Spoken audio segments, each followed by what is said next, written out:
South ఇండియాలోనే biggest sorry store మన Varahi silks మన విజయవాడ ఎంజీ రోడ్లో డిసెంబర్ 4వ తారీఖున ఘన ప్రారంభం. నమస్తే రమగారు. నమస్తే జయ. రమగారు, స్త్రీలు ఒక 50 ఏళ్ళు దాటిన తర్వాత ప్రతి ఒక్కరు ఎదుర్కొనే సమస్య మెనోపాజ్.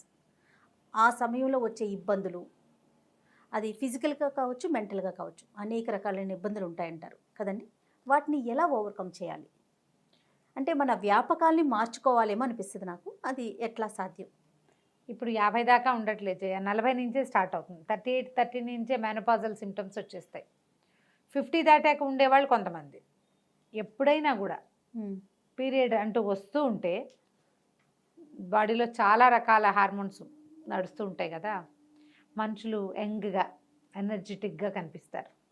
ఎప్పుడైతే ఇది సైకిల్ స్లో అవ్వడం కానీ లేదా క్లమ్జీగా రకరకాలుగా 20 రోజులకు వచ్చేసి 10 రోజులకు వచ్చేసి 15 రోజులకు వచ్చేసి 2 నెలలకుండా రాకుండా అలా ఉండేసరికల్లా ఒక టెన్స్ డెవలప్ అయిపోతుంది. ఆరోగ్య సమస్యలు వచ్చేస్తాయి. బాగా వెయిట్ పుటాన్ అవుతారు. సుమారుగా ఉన్న థైరాయిడ్ ఉన్నట్టుండి పైకి వెళ్ళిపోయినట్టు ఉంటుంది. ఇవి కాకుండా బ్లోటింగ్, పొట్టలో సమస్యలు వస్తాయి. తర్వాత ఏమో స్కిన్ ప్రాబ్లమ్స్ వస్తుంటాయి. అబ్బో ఎన్ని ఉన్నాయో మెనోపాజల్ సిమ్టమ్స్. ఒక్కోళ్ళకి ఒక్కో రకం. వస్తే వచ్చేసింది అనిపిస్తుంది, రాకపోతే రాలేదనిపిస్తుంది. ఎక్కడికైనా వెళ్ళాలంటే టెన్షన్, ఫ్లో ఎక్కువైపోతుంది. లేదా ఏదో డిస్మెనోరియా ఇలా బోల్డ్ పేర్లు ఉన్నాయి. అవును, నేను చదివినప్పుడల్లా అనుకుంటుంటాను, ఏమిటి డాక్టర్లు ఈ పేర్లని ఎలా గుర్తుపెట్టుకుంటారా దేవుడా. రకరకాలు. అది మనకి ఒక నిగూఢంగా అలా బాధిస్తూనే ఉంటుంది లోపల. ఈ ప్రెషర్ని అణుచుకుని ఉండటం కష్టంగా ఉంటుంది. ప్రెషర్ చాలా ఎక్కువగా అనిపిస్తుంటుంది ఒక్కొక్కసారి. ఎక్కడికైనా వెళ్ళాలంటే ముందు డేట్లు చూసుకోవాలి. 50 ఏళ్ళ దాకా కనుక పీరియడ్ వస్తే 50+ దాకా ఇంకా ఇది ఒక అడ్డంకి అనిపిస్తుంది. ఎక్కడికైనా పోనీ రావట్లేదు, ఆగటం మొదలుపెట్టింది అనుకో, ఎక్కడికి వెళ్ళాలని అక్కడికి ఇలాగ వచ్చేస్తుందేమో అని టెన్షన్. ఏ ట్రిప్కైనా, ఏ గుడికైనా, ఏ ఎవరింటికైనా, ఏ ఫంక్షన్కైనా సడన్గా పీరియడ్ వస్తే 2 నెలలు అయింది ఇంకా రాలే, వచ్చేస్తుందేమో, ఏదో పెద్దకైనా మిస్ అయిన ఫీలింగ్లా ఉంటుంది. రాకపోతే రాలేదు ఇంకా రాలేదు. మధ్యలో పెళ్ళిళ్ళు వస్తాయి, పేరెంటాలు వస్తాయి, ఏమిటో వస్తాయి. మనమే ఎక్కడికైనా వెళ్ళాల్సి వస్తుంది. ఆఫీస్ డ్యూటీస్ ఉంటాయి, ఆఫీస్ కాల్స్ చాలా ఉంటాయి కదా, మరి ఉద్యోగస్తులు ఎక్కువ ఉంటున్నారు ఇవాళ. దీంతో పాటుగా ఈ మిస్ అయిపోతున్న భావన ఒకటి ఉంటుంది. దాంతోపాటు హాట్ ఫ్లెషెస్, శరీరంలో వచ్చే రకరకాల మార్పులు, బాడీ సాగ్ అయిపోయిన ఫీలింగు, హెయిర్ ఫాల్ వచ్చేస్తుంది, రకరకాలుగా హార్మోన్ బ్యాలెన్స్ తప్పిపోతూ ఉంటుంది కదా. లో కాల్షియం అయిపోతుంది, కాళ్ళ నొప్పులు, వేళ్ళ నొప్పులు, నిద్ర పట్టదు, మెలకు వచ్చేస్తుంది, హాట్ ఫ్లెషెస్ తోటి తోచదు. ఈ పరిస్థితిలో వీళ్ళు చచ్చిపోతుంటారు పక్కన ఆడవాళ్ళు. సరిగ్గా ఇది 40 నుంచి 50 లోపు, 50 ఏజ్లో ఉన్న వాళ్ళకి పిల్లల సెటిల్మెంట్లు, పిల్లల చదువులు, ఆడపిల్లల పెళ్ళిళ్ళు, మగపిల్లల సెటిల్మెంట్లు, అమ్మాయిల పురుళ్ళు, భర్తలు కూడా ఇప్పుడు వీళ్ళకంటే పెద్దవాళ్ళు అయి ఉంటారు కదా, వాళ్ళ తాలూకు ఏమంటారంటే పెద్దతనపు నడి వయసు ఇబ్బందులు, వాళ్ళ వల్ల వచ్చే ప్రెషర్లు, ఏమైనా ఆర్థికమైన సమస్యలు, చుట్టాల్లో ఏవో ప్రాబ్లమ్స్, అవన్నీ కలిసి ఈ మోయలేని బరువులాగా అసలే కుంగిపోతున్న వీళ్ళ నెత్తి మీద స్కైలాబ్ అది ఏదో పడుతుందని వాళ్ళు మన చిన్నప్పుడు అది వచ్చి వీళ్ళ నెత్తి మీద పడ్డట్టు ఉంటుంది. దీన్ని బ్యాలెన్స్ చేసుకోవడం ఎంత కష్టమో. లేచకపోదాం అనిపిస్తుంది, ఎప్పటికప్పుడు పారిపోవాలి ఇక్కడి నుంచి అనిపిస్తుంది. పారిపోయి అక్కడేం సుఖంగా ఉండదు, ఎంతసేపు దీని మీదే తాపత్రయంగా ఉంటుంది. ఇంట్లో ఉండలేరు, పడుకోలేరు, కూర్చోలేరు. ఏదైనా ఎక్సర్సైజ్ చేద్దాం, ఏదైనా చేద్దామంటే శరీరం సహకరించదు. వీటితో పాటు దిగులు, కుంగుబాటు. ఆ దిగులు ఎందుకో తెలీదు, ఆ కుంగుబాటు ఎందుకో అర్థం కాదు. ఇవాళ రేపు ఈ సమస్య విపరీతంగా ఉంది. నేను కూడా అందుకు మినహాయింపు కాదు. బ్రైట్గా ఉండి, యాక్టివ్గా ఉండి, రకరకాల పనులు చేసేసి అన్నీ తెలిసిన వాళ్ళు కూడా దీనికి దొరికిపోతారు. ఫ్యామిలీ సపోర్ట్ బాగా అవసరం చేయాలి. ఆడపిల్లలు ఉన్న వాళ్ళకి కొంచెం ప్లస్, కూతుళ్ళకి తల్లులు ఎదుర్కొంటున్న ఈ సమస్య ఏమిటో అర్థమవుతుంది. ఆడపిల్లలు లేకపోయినా, ఆడపిల్లల తల్లులు కానీ అత్తగారులు ఉన్నా భలే ప్రెషరు. మగపిల్లలకి ఏమి ఈ కష్టాన్ని చెప్పుకోలేము. ఈ హార్ట్ ఫ్లెషెస్, ఈ నిద్ర పట్టకపోవటము, ఈ తోచంతనము మగవాళ్ళకి అర్థం కావు, కానీ మొగుళ్ళకి అర్థం అవ్వాలి, మగ పిల్లలకు అర్థం కాదు. వాళ్ళు ఆ పరిస్థితులు చూడరు కాబట్టి. కానీ ముందు నుంచి మన తాలూకు పీరియడ్ సైకిల్, దాని ప్రెషర్లు మనం ఎంత అనుభవిస్తామో దాని ప్రభావానికి కొంత లోనై ఉంటారు కదా భర్తలు. వాళ్ళు అర్థం చేసుకుంటే, వాళ్ళు కొంచెం సపోర్ట్ చేస్తే, దాంతోపాటు మిమ్మల్ని మీరు బాగా సపోర్ట్ చేసుకుని ముందుకెళ్ళిపోతారు. చెప్పాలి, దీని మీద మాట్లాడండి. ఇలా ఈ సమయంలో వచ్చేటువంటి రకరకాల మానసిక సమస్యల్ని మనం ఎవరి ముందైనా పెట్టేయాలి. అవతల వాళ్ళు మనని అర్థం చేసుకునే వాళ్ళైతే ఇంకా బాగుంటుంది. ఆటే అర్థం చేసుకోకపోయినా నాకు తిక్కగా ఉంది, నువ్వు అనవసరంగా విసిగించద్దు అని చెప్పగలగాలి.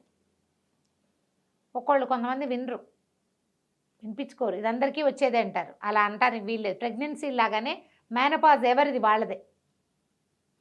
ఏ ప్రెగ్నెన్సీకి ఆ ప్రెగ్నెన్సీ లాగానే అవునవును, మెనపాజ్ కూడా ఖచ్చితంగా ఎవరి సిమ్టమ్స్ వాళ్ళవి. మెనపాజ్ సార్వజనీనమైంది, అందరికీ వస్తుంది. కానీ అందులో ఉండే ఆ సిమ్టమ్స్ మారుతాయి. భార్యలు ఈ ఏజ్ వచ్చాక వాళ్ళు విసగటగా ఉంటున్నా, ఇదివరకట్లాగా పని చేయలేకపోతున్నా, ఏదైనా బాధపడుతున్నట్టుగా ఊరికే అన్నిటికీ ఏడుస్తారు. ప్రతిదానికి ఏడుస్తుంటారు, కుంగిపోతారు, భయపడతారు. పిల్లలు ఎక్కడికైనా వెళ్తే టెన్షన్, ప్రెషర్ ఫీల్ అయిపోతూ ఉంటారు. వీళ్ళని ఒకసారి ఒక గైనకాలజిస్ట్ దగ్గరికి చూడాలి, తీసుకెళ్ళాలి, మాట్లాడించాలి. ఇదంతా సహజమైందని, ఇక్కడ ఇలాగే ఉంటుందని వాళ్ళకి అర్థం అవ్వాలి. అర్థం చేసుకుని తెలివిగల వాళ్ళు ఉంటారు చూడు కొంతమంది, మనమే దూకాలన్నమాట కార్యరంగంలోకి. నాలాగా నేను నా ఇబ్బందిని నేను అధిగమించడానికి ట్రై చేస్తూ ఉంటాను. అవునవును, లేదా అక్కయ్యలతో ఏదో మాట్లాడుకుంటా చెప్పి ఓపెన్ అప్ అయ్యాక కొంచెం ప్రెషర్ తీరిపోతుంది. అవునవును, ఇది కరెక్ట్ అండి. ఓపెన్ అయితే ప్రెషర్ తీరుతుంది. మనం మాట్లాడుకున్నాం అనుకో, అవకాశం లేకపోతే పాపం ఇబ్బంది పడతారు.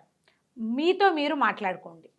రైట్. అసలు ఏమిటి, నా సమస్య ఏంటి, నాకేం భయంగా ఉంది. దీంతో పాటుగా ఫెమినిటీని కోల్పోతున్నామన్న ఒక ఫీల్ లోపల ఉంటుంది. భర్తలతో తేడా వస్తుందని భయపడతారు. అది కూడా ఒక ప్రాబ్లం వస్తుంది కొంతమందికి. దీన్ని అధిగమించాలంటే ముందు మనని మనం యాక్టివ్గా ఉంచుకోవాలి, మోటివేటెడ్గా ఉంచుకోవాలి. మనకు మనమే మోటివేట్ చేసుకోవాలి ఎప్పుడు. ఏం లేదు, ఇదంతా సహజం, పెద్దకైనా మిస్ అవుతున్నామని కాదు అని అనుకోకూడదు. జాగ్రత్తగా చేయాలి. ఇప్పుడే మీకోసం మీరు తింటాం, మీకోసం మీరు నడవటం, ప్రజల కోసం, జనాల కోసం, వాళ్ళు ఎవరినో మెప్పించడానికి ఏం చేయొద్దు. మిమ్మల్ని మీరు మెప్పించుకోండి, శవాష్ అనుకుంటుండండి ఎప్పటికప్పుడు, నేను చాలా బాగా చేశాను. బలవంతంగా అయినా రోజుకు ఒక కొత్త పని పెట్టుకోండి. ఓపిక తెచ్చుకో, ట్రై చేయాలి. ట్రై చేస్తేనే, ఎందుకంటే ఈ సముద్రాన్ని ఒక్కసారి దాటేస్తే ఒక గంతులో దాటగలుగుతాం. లేకపోతే ఇది నెవర్ ఎండింగ్ ప్రాసెస్, అట్లా పొంగుతూనే ఉంటుంది. మీరు ఎప్పటికీ ఒక క్రిప్పుల్లాగా, పనికి మాలిన వాళ్ళలాగా మిగిలిపోతారు. అనారోగ్యం మిమ్మల్ని కుంగదీసేస్తుంది, వృద్ధాప్యం మిమ్మల్ని లాగేసుకుంటుంది, అందులోకి కూరుకుపోతారు. బురద అది, అందులోకి అడుగు పెట్టద్దు. ఆ బురదని తెలివిగా దాటేసేయండి. ఇది చాలా సహజమైంది, ఇది పోతుంది, హాయిగా ఉంటాము, ఈ గోల ఉండదు. 1-2 ఏళ్ళు మాత్రం చాలా ఇబ్బంది పెడుతుంది. ఎప్పుడు వస్తుందో తెలీదు, ఎలా వస్తుందో తెలీదు, ఎక్కడికైనా వెళ్తే వచ్చేస్తుందేమోనని భయం ఉంటుంది. ఎప్పుడు కాషియస్గా ఉండండి. వచ్చేస్తుంది, ఏమైనా సరే. నేను మానేను, ఏది మాను, నేను ప్రయాణాలు మానుకోను, పెళ్ళిళ్ళు మానుకోను, ఫంక్షన్ ఏది దానికోసం మానేస్తే అది రాదు, ఇవి మానేస్తాము, దిగులు అయితే అవుతుంది. ఏమవుతుంది, గడుదు కూడా అప్పుడే అక్కడి నుంచి తిరిగి వచ్చేస్తా. ఈ తెగింపు గనక వస్తే, ఇదంతా మన అమ్మ మన అక్క అందరూ చూసిందే. అవును, ఏం కొత్తది కాదు. ఎర్లీ ప్రెగ్నెన్సీలో ఎలా దిగులు భయాలు ఉంటాయి, ప్రెగ్నెన్సీలో కూడా భయాలు ఉంటాయి చూడు, మెనోపాజ్లో కూడా అలాంటి భయాలు వస్తాయి. ఫస్ట్ ప్రెగ్నెన్సీకి చాలా భయాలు ఉంటాయి. అలాగే ఇందులో కూడా ఉంటాయి. చెప్పుకోలేనితనం, సిగ్గుగా ఉంటుంది, ఎవరితో చెప్తామనిపిస్తుంది. ఓపెన్గా చెప్పేసేయండి. డాక్టర్ని చూడండి. మీ ఆయన తీసుకెళ్ళకపోతే మగవాళ్ళే చూడాలన్నారు, రమ్మగారు వాడు చేయట్లేదు అనుకోకండి, వాళ్ళు రాకపోతే పోయారు, మన దాన్ని మనం పోదాం డాక్టర్ దగ్గరికి. ఒకసారి వెళ్ళి ఇలా ఉందంటే ఏవైనా చిన్నవి సలహాలు చెప్తారు, మందులు ఏమైనా వాడిస్తారు. మీకు ఏమైనా B12 అవి లోపాలు ఉన్నాయా, ఏమైనా ఈ విటమిన్ తగ్గిపోయిందా, ఈ విటమిన్ ఇస్తారేమో. మరి ఈ విటమిన్ కాదు, ఇంకోటి ఉంది కదా, విటమిన్ డి, అవి ఏమైనా సప్లిమెంట్స్ ఇస్తారు. అవి వేసుకునేసరికి మళ్ళీ కొంచెం పుంజుకుంటారు. ముందు డాక్టర్ దగ్గరికి వెళ్తే అదొక ధైర్యం. వాళ్ళు ఏదో చెప్తారు 4 మంచి మాటలు, ఏమైనా కౌన్సిలింగ్ అవసరమైతే వాళ్ళే చేస్తారు. కొంచెం మంచి ఫ్రెండ్లీగా మాట్లాడే డాక్టర్ మాత్రం సెలెక్ట్ చేసుకోండి. కట్టే కొట్టే తెచ్చేని మాట్లాడే డాక్టర్ దగ్గరికి వెళ్ళకండి ఈ విషయంలో. కొంచెం ఎలాబరేట్గా నాకు మళ్ళీ పావుగంట మాట్లాడాలి, 1 minute అవకాశం ఇస్తే 15 minutes మాట్లాడే వాళ్ళు ఉంటారు, వాళ్ళని చూడండి. వాళ్ళు మిమ్మల్ని ఈ సముద్రంలో నుంచి బయటపడేయడానికి పెద్ద షిప్గా పరిణమిస్తారు. కావాలి అట్లాంటి వాళ్ళు. ఒకసారి దాని మించి దూకేశాక తర్వాత ఏమి ఉండదు. అనారోగ్యాలు ఏవో కొంచెం ఏజింగ్ ఎలాగో ఉంటుంది కదా, ఏజ్ని మనసుతోటి జయించండి మొదట. మనకంటే పెద్దవాళ్ళు యూట్యూబ్లో ఎంతమంది ఉన్నారు, అమ్మమ్మలు బ్రహ్మాండంగా చేసేస్తున్న వాళ్ళు, వాళ్ళందరినీ చూడండి, మోటివేట్ అవ్వండి. మన క్లాస్మేటే చక్కగా చెంగమని అన్ని చోట్లకి వెళ్ళిపోతుంది, మోటివేట్ అవ్వండి. అట్లా ఎవరైనా మనకంటే బెటర్గా చేస్తున్నారనిపిస్తే వాళ్ళని చూసి మోటివేట్ అయ్యి ఈ కష్టాన్ని ధైర్యంగా సాహసోపేతంగా దాటేసేయండి. డాక్టర్ని మాత్రం తప్పకుండా చూడాలి. రైట్ రమ్మ గారు, నమస్తే.